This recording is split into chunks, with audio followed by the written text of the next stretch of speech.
Welcome to Friends, Life, and Ministry. Real talk from four pastors with over 200 years of ministry experience. Hey, welcome to Friends, Life, and Ministry. We're four friends. We're actually in different states in the U.S. and in Stockholm, Sweden. And we love the opportunity to talk to you about topics that we've wrestled with over the course of our ministry and life. And one of the things we're going to talk about today is when people leave the church, how do you react to that? For the sake of the church, but also just personally, because I know in my life, whenever anyone leaves, I feel like, oh, have I failed in some way, or what happened that caused that to happen? It can be kind of a challenging time. So I'm going to go to Stockholm, Sweden, and our good friend John Van Dinther. John, would you lead us off with some thoughts on that topic?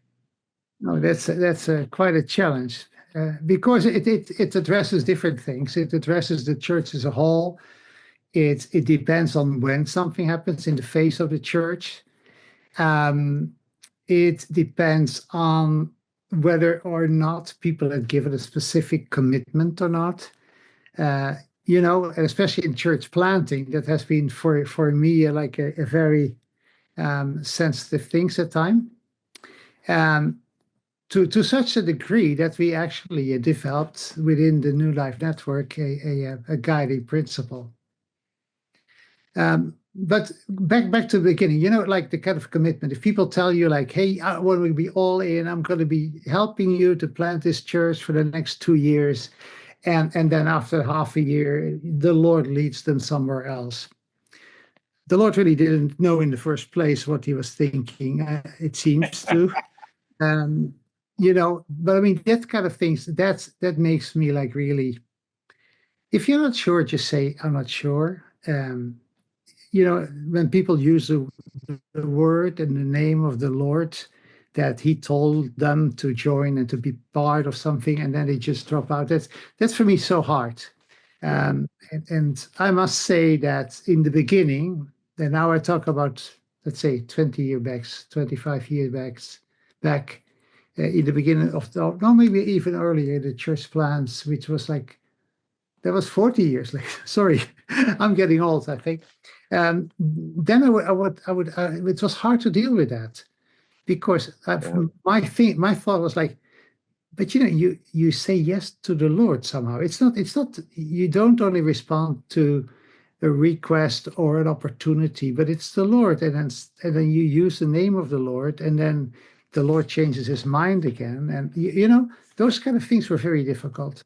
Yeah, we use personal, or we use spiritual language to cover up personal decisions rather than just owning it. Yes. Blame it on God. And especially, I think, in church planting, when we talk church planting in the US or in Sweden, it's so different. We talk about having a team of, 10, 15 people at the most, if you have that many. And if one just drops out or two drop out, you talk about, a huge change in the team. Anyway, but anyway, so how can we be satisfied, and how can we be happy, and how can we have a different view? And so we actually have developed, I think it came through disappointment for a while, and through also a wrong attitude. And this was in the very beginning, especially in me, I think, that I couldn't understand these kind of comments and people then saying, oh, I drop out. And we developed a guiding principle that where we realized that no matter what God has entrusted to us, whether that's people, whether that's resources, it is finances, contacts, you name it, whatever God has entrusted to us, we will always keep it in an open hand. And that means, especially then in regards to people, that we see you don't belong, you belong to us as long as you want to belong to us. And if you don't feel that you are to be with us, we want to send you. We prefer to send people away And we prefer to actually send them with a purpose that they have communicated, not only with us that they're leaving, but also with the others that they want to come, to be sent to something. And that's always what we have asked people. Where can we send you to? Now, sometimes that was very confronting because people actually didn't even think about their future. They didn't even care about that. But we have asked for that. Where can we send you? What has God shown you now? I think we've all had people we wanted to send somewhere else. Yes. But anyway, that's why we developed that principle and said, and that's something we have to always keep, and we will always bless and pray for people as they go to their next phase in life, into their next part. That's a fabulous principle. Steve, how about for you? How have you dealt with people leaving and even just the emotion of that too? Sure. Well, like John, I've started the churches that I've pastored, but if we were to just say when it had gotten larger, one of the hard things is I might not even know that they aren't coming because I can't keep track. We always had 3 services, even when we had a large auditorium, and your mind can't necessarily hold everything. And so one of the things that every now and then I'd just say, if you're part of the church, then you're under my care, and I want to know if you've decided you don't want to be. And I would really prefer for you to let me know rather than just stopping coming. And because I love the people who are a part of this church. It is difficult when the church gets larger because you just don't know. If I've noticed that someone hasn't come, I'll call them up and I'll say, how about if we get together? I know that you're interested in finding another place, and there are other good churches, and maybe you've already found one. But Lynn and I would like to just go out to dinner with you two and just have a talk. You could help me. And we would pay for the dinner, and we would ask them kind of a little bit of an exit interview. And then we would try to find out if there was something that maybe was a misunderstanding. If it's a theological difference, then there's nothing at all that could be done. If I did something stupid where I forgot to return a call, and when they had called me and they felt less important, then I need to apologize for that and just try to explain to them in a larger church, my brain isn't as big as my heart, and I just can't remember everything.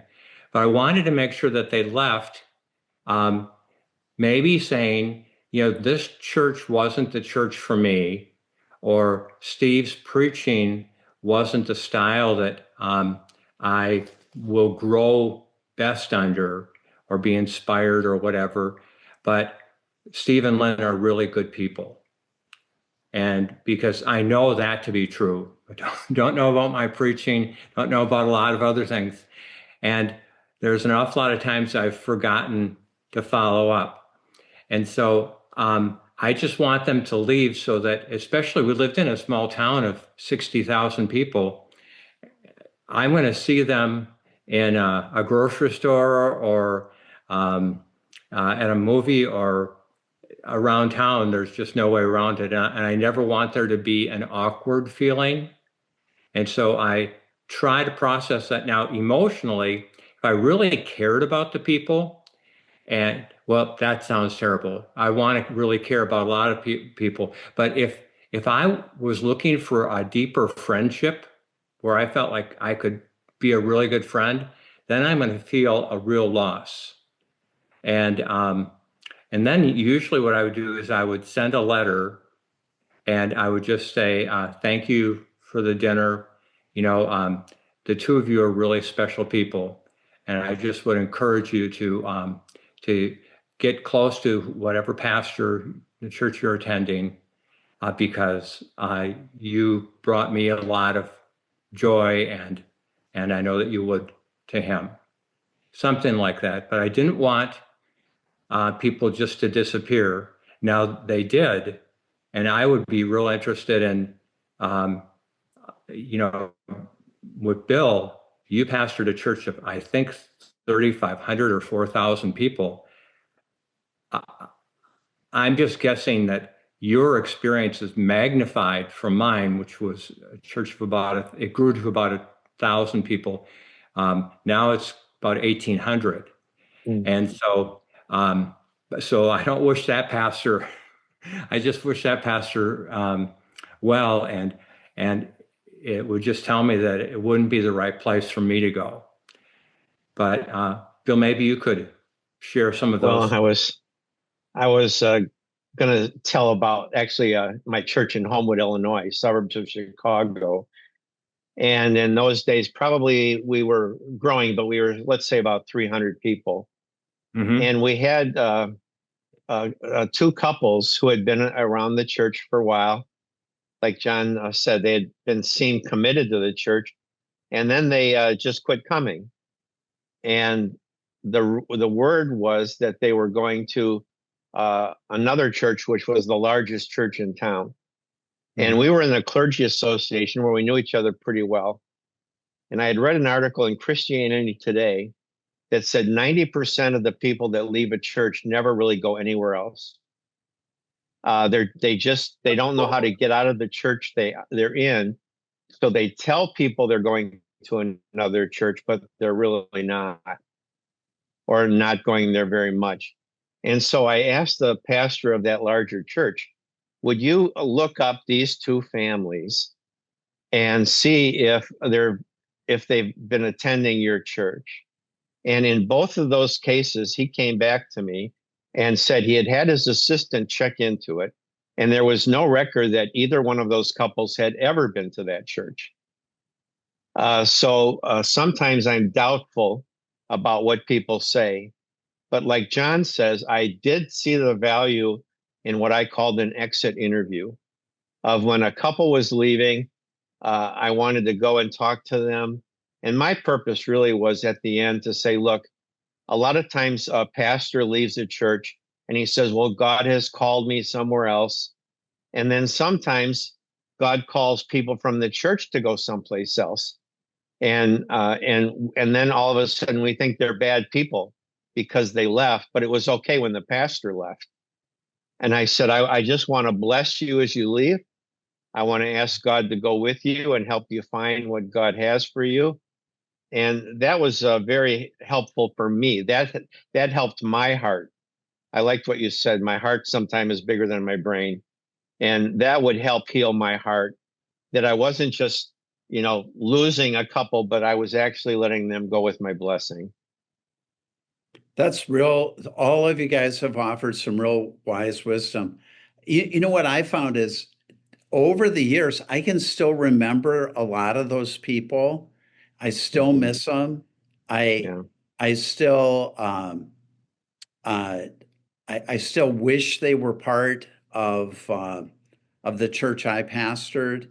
Um, and I think over time I've come to realize a lot of times when people leave, it's really not about me. It's not, Yeah. that's not, that's not the primary issue. And then the other thing I've realized is that longing to have them stay, part of that is kind of the longing of heaven, of wanting to be in relationship with people and with other Christ followers. And that's actually a good thing. And and to keep that in mind. I think there have been seasons in my ministry where I would get almost callous to people when they would leave, and a little afraid of building relationships with people with the thought that, well, maybe they won't be here a long time, even there was no evidence that that would be the case. And when you think about that, have you experienced that sense of, just when someone leaves, like the loss of it and how you process that? Any ideas? Yeah, John.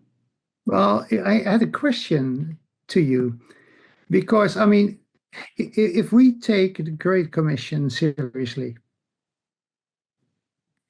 we have to create churches where it's normal, where it's a day-to-day routine that people will be leaving, because they will reach out, they will create new communities, they will start new churches.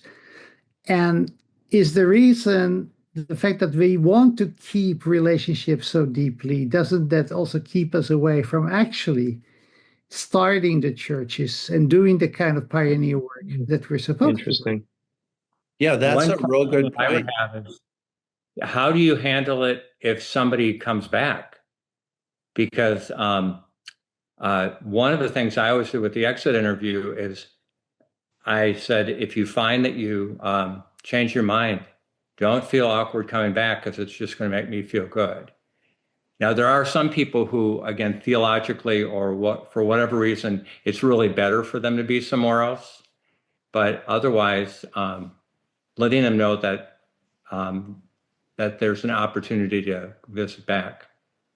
I think for me, it's just, how do I process loss? Even if I agree with what John's saying in terms of my thinking and theology, it's good to send people on mission. It's just Yeah. like when my kids went off to college. I mean, I was extremely sad Yeah. that they were gone. And when I've had friends that have died, I'm extremely sad that I won't get to see them anymore. And sometimes people that, I'm even just where I'm sitting now at the Woodbridge Church building, I can think of someone that lives down there and someone that lives 2 blocks across the street, and that don't attend. That how you deal with that loss. I think I've really benefited from going to the Psalms and just sort of pouring my heart out to God, that um, that this is hard, this hurts.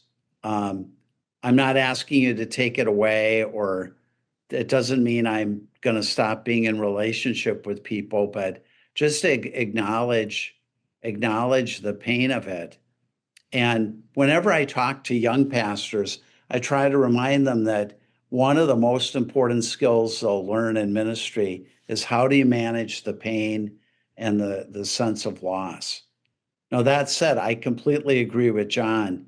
We need to have a theology of sending, and even believing at times when people are decide to leave, that might be God's sending. Other thoughts as we wrap this up, guys? What are some other thoughts in light of what I said or what any one of us said?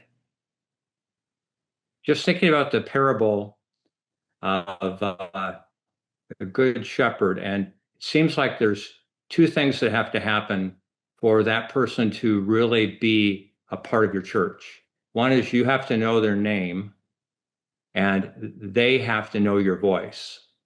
So if for some reason they aren't knowing your voice, and what I mean by that is understanding your heart, your vision, um, your theology, all of those things, if they've chosen differently, then you really haven't consummated a commitment to be their shepherd. But it's difficult when you've gotten to know their name, as Paul was saying, and then they. Lyle Scheller used to say there are a lot of people out there who are spiritual pilgrims, and they go to a church for a period of time and they get what they can from that church. And when they feel that they've achieved that, then they move on to another church. And I think there is some of that just kind of moving around. Oh, yeah.